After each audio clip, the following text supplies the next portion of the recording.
على أمور الدنيا والدين صلى الله على نبينا محمد وعلى آله وصحبه أجمعين. أما بعد، أعوذ بالله من الشيطان. جعلنا له فيها ما نشاء لمن نريد ثم جعلنا له جهنم يصلاها مذموما مدحورا ومن أراد الآخرة وسعى لها سعيها وهو مؤمن فأولئك كان سعيهم مشكورا. وقال النبي صلى الله عليه وآله وصحبه وسلم: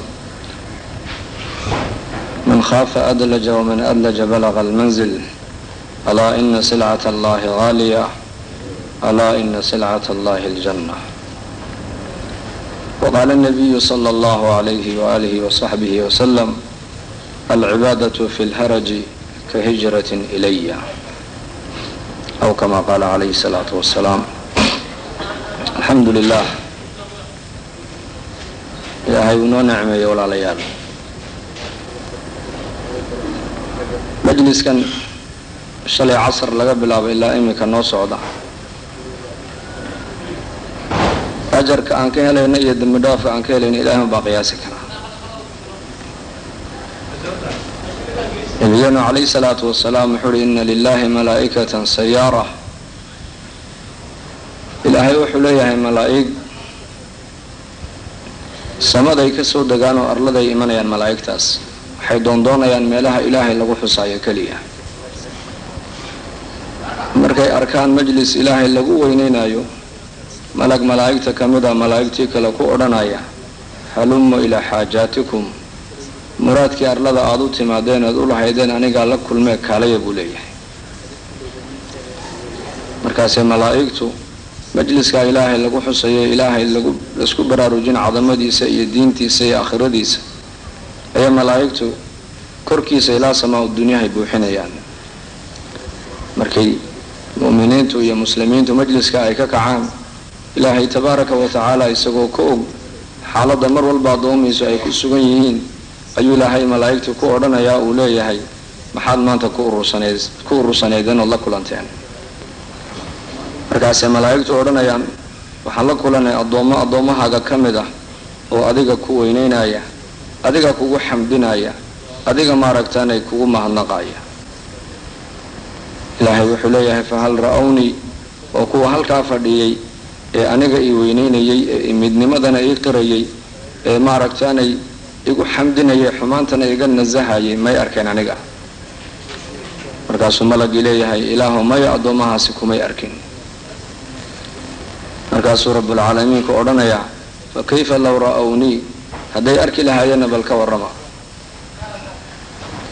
ila iimaaniyaadku waa qayb weeyaan. ilaahay maanu arkin, jannadana maanu arag, naartana maanu arkin,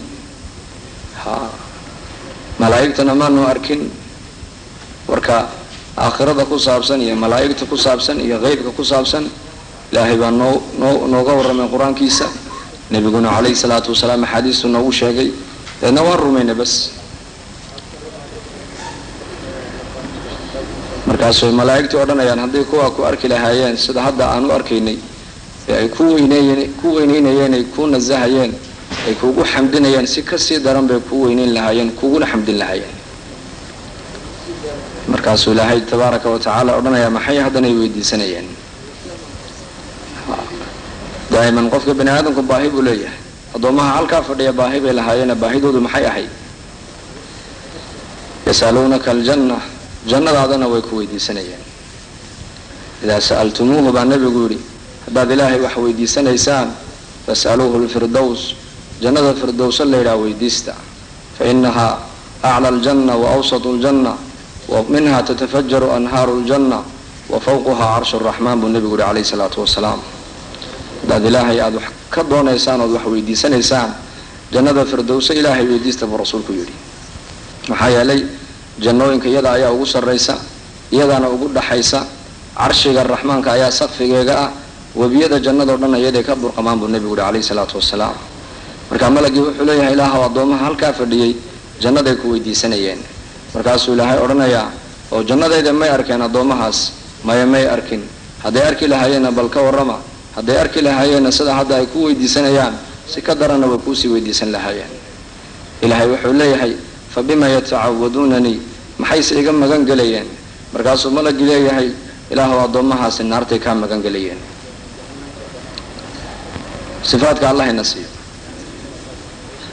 دائما صفاتك مؤمنين ملائكته يكون أمانيا وصفاتك ملك استيفريستان إلهي بوينينيان جنة إلهي ويديسنيان جنة يسكت ترغيبنيان جنة طريق الله مريا يسكت الماميان بني آدم كأدوية كنا ردنا جنة ينو قاتان بيضونيان نارتي عرض إلهينا وكب حسنيان خلق إلهينا عرض سيكلا بحسنيان قاسوا ملك يورنا يا ما إله نارت هذا ما يأركن بل كورنا هذين نارت أركن لها ين هذا سيدا هذا أي كأجا مكان قليان سكدرن أي نارت كأجا سي مكان قليل لها ين جائزة لسين يا ضومها مركا ومحي فأشهدكم يا ملائكتي أني قد غفرت لهم ملائكتي دي مرقوا حتى أحاتان الضومها يجهلك عني قدرات أفرديستي يكو يأرك بي وينين جنة يكو أرك بي ويدي سنين نارت يكو أركنا ويجا مكان قليان markhaati waxaad ka noqotaan adoomaha halka fadhiyay inaan dambigoogii oo dhan dhaafay kam majlis kaliya weeyaan kam majalis baa inaka noo socda min shalay ilaa iminka majliskan ilaahay baa lagu weyneynayay wax kale ma lagu hadalhayay bay sidaan u badbaadnaa baa laga shuureen laga hadlayay maxaan ku badbaadaynaa malag baa odhanaya fiihim fulaan hebel baa ku jiray ومراد كلو يسوي ماشي كلها إلهي وحليا هم القوم لا يشغى بهم جليسهم كوا كله جنا كله فريستانا ما هو جه فل جوجا نقول دم بدافنه سجنا دم بيجي سدافع أبو إلهي ليه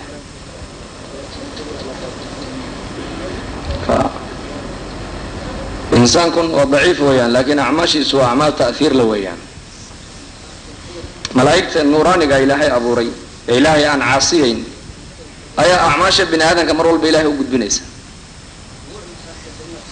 يتعاقبون فيكم ملائكة بالليل وملائكة بالنهار برسولكم صلى الله عليه وسلم مالك يا هبينك ملائكة بدوشين يسكوا عربنا يسكوا بدليسا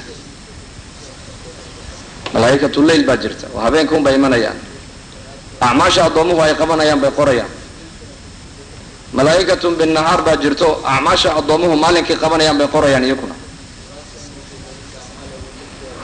لأن بني آدمكو أشرف المخلوقات ويان بني آدمكو إلهي أكتي سقيمة وين بوليه مركا ملايكتو دينا إلهي النقضان بإلهي ويدينا يا كيف تركتم عبادي الضوما هي سيادك كتمادين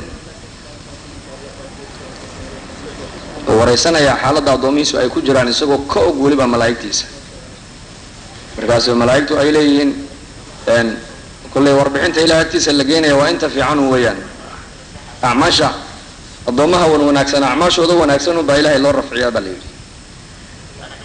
وحق سر الله قاضع أما بدك حن أعماشا وذو حن حق إلهي لما بقى يبقواس سجين إن كتاب الفجار لفي سجين نارت سجين ليدا أيا لقى صوت ديوان قال يا مقعدو ده يا أعماشا ده خاص باللقي أيك والعياذ بالله إلهي نقم يلو markaasuu malagii leeyahay waxaan ka imanay iyakoo tukanayna waan u tagnay salaadii casar baan tagnay salaad bay ku jireen salaadii subax baan ka imanay salaadna way ku jireen micraajka markii nabiga la dheelmiyay calayhi salaatu wasalaam wuxuu arkay abul bashar aadam calayhi salaam xagga midig markuu dayana farxaya oo qoslaaya xagga bidix markuu dayana murugoonaya nabigu jibriil calayhi salaam ayuu weydiiyey daliilkiisii uu ku yiri yaa jibriil waayo buri ninkan dhararkan iyo quruxdan ilaahay siiyay ee markuu xagga midig dayana farxaya xagga bidix markuu dayana murugoonaya wuxuu abul bashar wa aadam calayhi salaam